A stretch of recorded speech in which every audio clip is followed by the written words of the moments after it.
Harka fuunee akkam jirtu kabajamtoota daawwattoota keenya biyya alaaf biyya keessanii kanneen nu hordoftan nagaan keenya bakka jirtan maratti isin qaqqabu isiniin jecha oduu gaggabaaboo guyyaa kanaaf qindeeffanneen isinitti hima.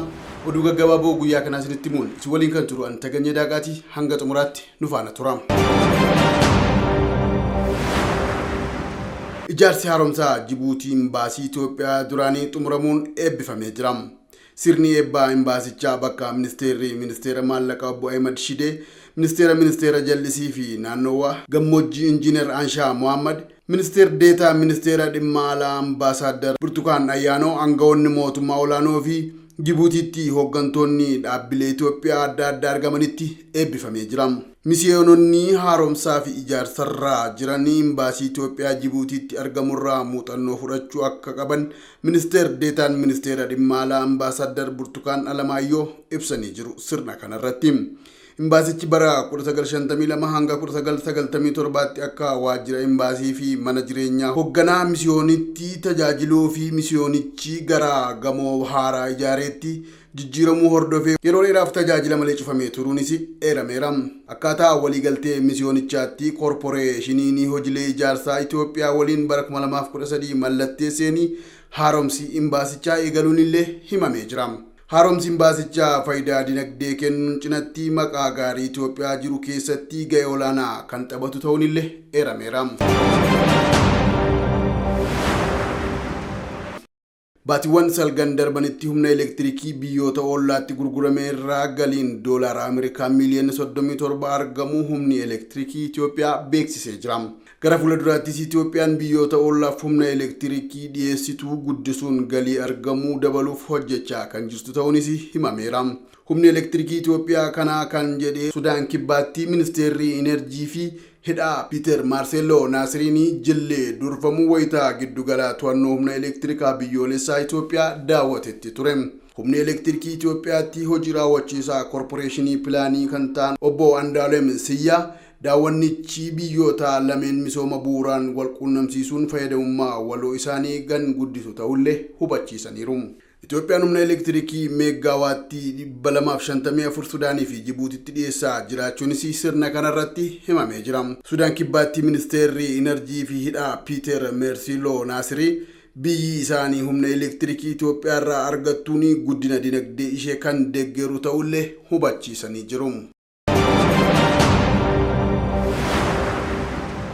Kabajamtoota daawwattoota keenya oduun keenya akkuma itti fufetti jira. Gara oduu biyya alaatti wayita dabarru Afrikaan mana maree nageenyaa UN keessatti teessoo dhaabbii qabaachuun qabdii jedhamee jira. Barreessaa olaanaa dhaabbata biyyoota gamtoomanii Antooniyoo Guuteres Afrikaan mana maree nageenyaa keessatti teessoo dhaabbii qabaachuu akka qabdu hubachiisanii. Biyyoota lixa Afrikaa keessatti daawwannaa geggeessaa kan jiran Naajeeriyaa daawwachuun xumura osoo jiranii yaada aangawoonni Afrikaa cimsanii gaafachaa jiran kana akka deeggaran beeksisanii jiru. Biyyoota Afrikaa keessaa biyyi mana maree nageenyaa keessatti teessuma dhaabbii qabdu jiraachuu ishee fi beekamtii kennuun haqa qabeessadha jechuunis dubbatanii jiru. Muummeen ministeera Itoophiyaa Dr. Abiy Ahmed waraana kaaba Itoophiyaatti geggeeffamaa tureen walqabatee dhiibbawwan idil-addunyaa hedduun irraa gahaa erga ture booda yaa'ii gamtaa Afrikaa Finfinneetti geggeeffame irratti sagaleen Afrikaa dhaabbilee idil-addunyaa keessa jiru dabaluu akka qabu dubbatanii turuun isaaniillee ni yaadatama. Hooggantoonnii fi rogeeyyiin kunis hirmaannaa biyyoonni Afrikaa mana maree nageenyaa dabalatee dhaabbilee kaan keessatti qaban akka fooyya'uu qabu dubbachuu erga eegalanii ole bubbulee jira. Hoogganaan UN kun Guuteres haasaa isaanii keessatti mana maree nageenyaa keessatti haaromsa gochuun UN guutuu isaa haaromsuu fi barbaachisaa ta'aa akka jirullee hubachiisanii jiru. Hoogganaan kun garuu dhimma kana irratti murteessuuf aangoo akka hin qabne himuun miseensonni dhaabbata biyyoota gamtoomanii dhimmichaa fi fala gochuu akka qabanis akeekkachiisaniiru. Manni maree nageenyaa UN yeroo ammaa kana miseensota dhaabbii aangoo olaanaa qaban 5 qofaa kan qabu yommuu ta'u 15 immoo teessoo dhaabbii hin taane turtii waggaa tokkoof aangoo sagaleen kuffisu osoo hin qabaatin kan hirmaatu ta'uudha kan himamaa jiru.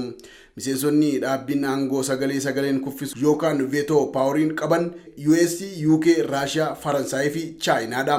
Qaamni kun addunyaa irratti qaama isa olaanaa nagaa fi tasgabbii buusuu irratti gaafatamummaa fi aangoo olaanaa qabuudhaati jedhamee jira. Dabalataan chaarteraa dhaabbata biyyoota gamtoomanii jijjiiruu fi miseensota haaraa galmeessuu irrattis qaama murteedhuma dabarsuu danda'udha.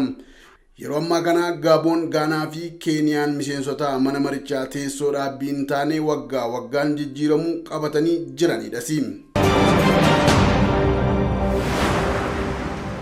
Turkiitti qaala'insi jireenyaa parsantaa 70 dabalee jiraachuun himame. Turkiitti yeroo waggaa tokko keessatti qaala'insi jireenyaa dhibbantaa 70 dabalee kunis waggoota 20 darban keessatti isa olaanaadha jedhamee jira. Geejjiba, nyaataa fi meeshaalee mana keessaa tajaajiluuf oolan irratti gatii dabalame isaa olaanaadhaas jedhamee tilmaamamaa jira. Gatiin mi'aa yeroodhaa gara yerootti dabalaa dhufes biyyoota addunyaa irratti argaman hundaa qoraa kan jiru ta'uusaadha kan himame. Pirezidaantiin biyyattii qaala'insa gatii tasgabbeessuu fi silaa kan fayyadu hamma dhalaa dabaluu waan hin barbaannee fi kan mudate ta'uu ogeeyyiin dinagdee himaa jiru. Biyyattiitti gatiin nyaataa fi dhugaatii alkoolii hin qabne waggaatti parsantaa 89.1 daballii kan agarsiise yoo ta'u, meeshaaleen mana keessaaf itti fayyadamuuf oolan immoo parsantaa 77.64 daballii agarsiisee jira. Kunis kan baatii darbee waliin yoo wal bira qabamee ilaalamu qaala'insichi baatii ebelaatti parsantaa 7.25 dabaluu ragaan Inistituutii Istaatistiksii Turkii irraa argame ni mul'isa. Pirezidaantii Rasiib Xaayib Erdo'aan sharafa haalaa tasgabbeessuu irraa oomishaalee gara biyya alaatti ergaman irratti xiyyeeffannoo taasisuun isaanii maallaqni biyyattii liiraan akka kufu taasiseeras jedhamaa jira. Pirezidaantichi qaala'insa gatii tasgabbeessuu fi adeemsa haala dhalaa sirreessuu jedhu hin fudhatamuufi. Pirezidaantiin Turkii bara darbe keessa hooggansa baankii giddugalaa biyyattii kan jijjiiran yoo ta'u, baatii fulbaanaa irraa kaasees dhalli parsantaa 19 ture gara 14tti akka gadi buusi ta'ee jira. Baatii ebelaa walitti fufiinsaan qaala'insi baatii 4f itti caalaa dhufuun dhalli bakkuma jiru akka turu ta'ee jira. Haala Covidin walqabatee rakkina dhiyeessii addunyaa irratti uumameenii fi sababii waraana Yukireeniin walqabatee gatiin meeshaalee bu'uuraa addunyaa hundatti ariitiidhaan dabalaa jiraachuusaatu himamaa jira. Guyyaa roobii darbe kana baankiin giddugalaa Ameerikaa waggoota 20 booda dhala guddaa dabaluu isaas beeksisee jira. Hindii fi Awustiraaliyaa dabalatee biyyoonni kaanis dhala dabalanii jiru. Baankiin Ingilaandis dhala akka dabalu yookaan bakkuma jirutti akka itti fufu eegamaa jira. Gan kabajamtoota daawwattoota keenyaa oduun gaggabaaboon guyyaa kanaaf qindeeffanne kanneen hanga ammaa daawwattan ture. Oduu gaggabaaboo guyyaa kanaas isinitti mul'isu waliin kan ture an Taganyee Daaqaatii. Qophiileen FIB kanneen biroon itti fufuu isa waliin yeroo gaarii qabaadhaa. Nagaatti.